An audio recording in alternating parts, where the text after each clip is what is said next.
Well, somebody laughs. You may think that those aeroplanes in this city on 9/11 came out of a clear blue sky. I believe they emerged out of a swamp of hatred created by us.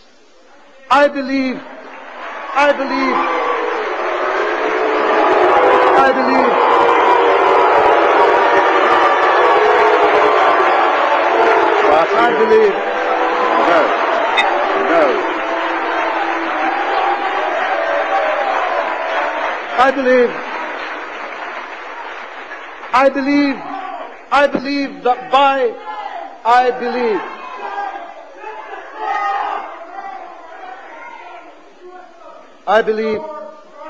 I believe, please.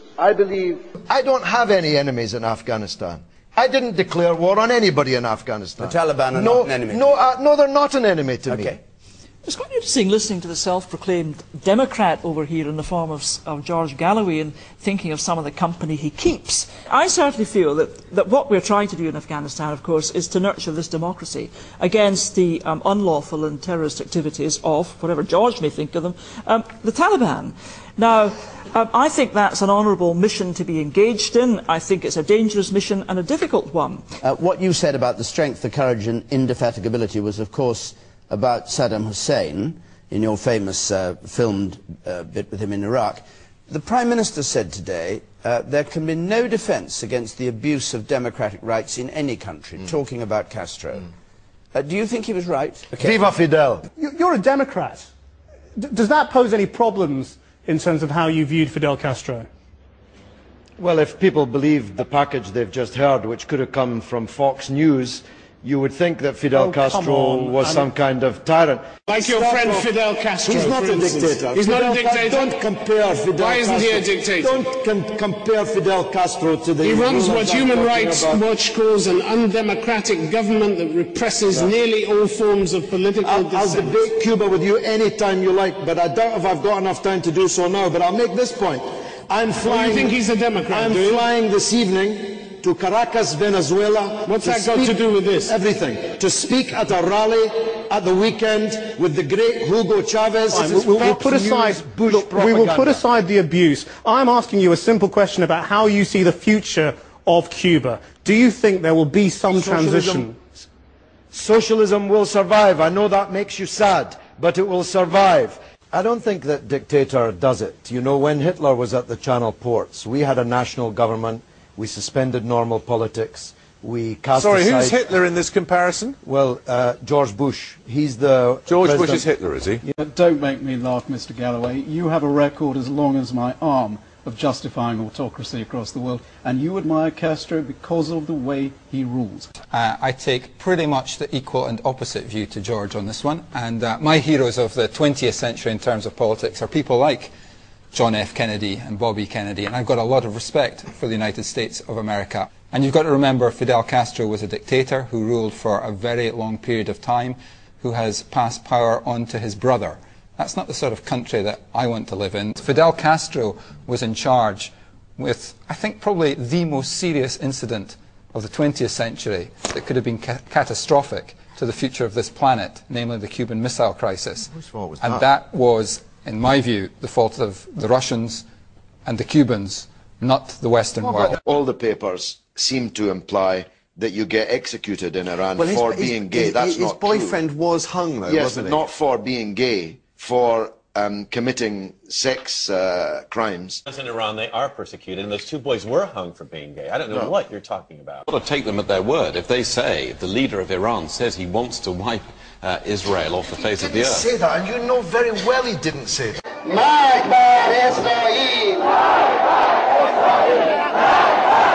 Your record of revisionism in this region gives you not a lot of right to be authoritative on this. The woman there...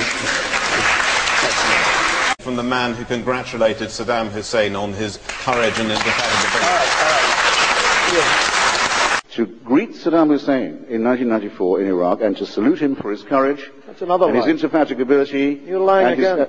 Your nose is growing. Sir, I salute your courage, your strength, your indefatigability. To address the Saddam Hussein point, many people have been asking us the same thing. Well, that's because you have deliberately teed up this interview with a falsehood. We do not tee up the questions. You're a bunch of liars, and everybody knows that you are. Mr. Galloway. You have lavished, allegedly, blandishments on Saddam's regime. Would you think life would be better now under that dictatorship, under that totalitarian regime of terror run by Saddam Hussein? Well, I have never lavished blandishments on Saddam Hussein's regime. Sir, I salute your courage, your strength, your indefatigability. I can honestly tell you that there was not a single person to whom I told I was coming to Iraq and hoping to meet with yourself who did not wish me to convey their heartfelt, fraternal greetings and support. You're a bunch of liars. I am not an admirer of Saddam Hussein. Saddam Hussein will live in history long after these dogs. At a time when we know, through his own admission, that Saddam still possessed weapons of mass destruction, when the dictator was financing global terror, when dissidents were rotting in jail or having their tongues cut out in the street, when all this was happening, George Galloway went to Iraq, stood in front of Saddam and said, "Sir, I salute your courage, your strength and your indefatigability." Those who support the invasion of Iraq may have made many mistakes, but not that one. We overestimated his arsenal, certainly. As once you stood next to him, George, and said, and congratulated. Can't you debate the issue without attacking I could if you'd be quiet for a second. Certainly, we underestimated his arsenal, but at least we saw clearly Saddam's ruthlessness and his murderous nature. We didn't congratulate people on calling their children Saddam. What about Mr. Sharon? Galloway Tell cannot us about argue Sharon, the again murderer. with the Jews. Tell us about Sharon, the Again with the murderer. Jews, that we should not have contained Saddam and not toppled him, for he opposed every measure, George, to constrain this fascist dictator. And now, so Sharon, as you vote, I ask you to salute human rights, to salute freedom, to salute a difficult, flawed but still correct decision to resist aggression, and to salute the brave, free people of Iraq. He, ad hominem attacks, right from the start, putting words in my mouth that I never spoke. You never said that. You're telling me you never said that. Not about Saddam, I didn't, and you know You very stood well. next to him and said, you "Sir, I salute very your well that I indefatigability." didn't. Sir, I salute your courage, your strength, your indefatigability. We have to congratulate you on being absolutely 100% consistent in your support for unmentionable thugs and criminals.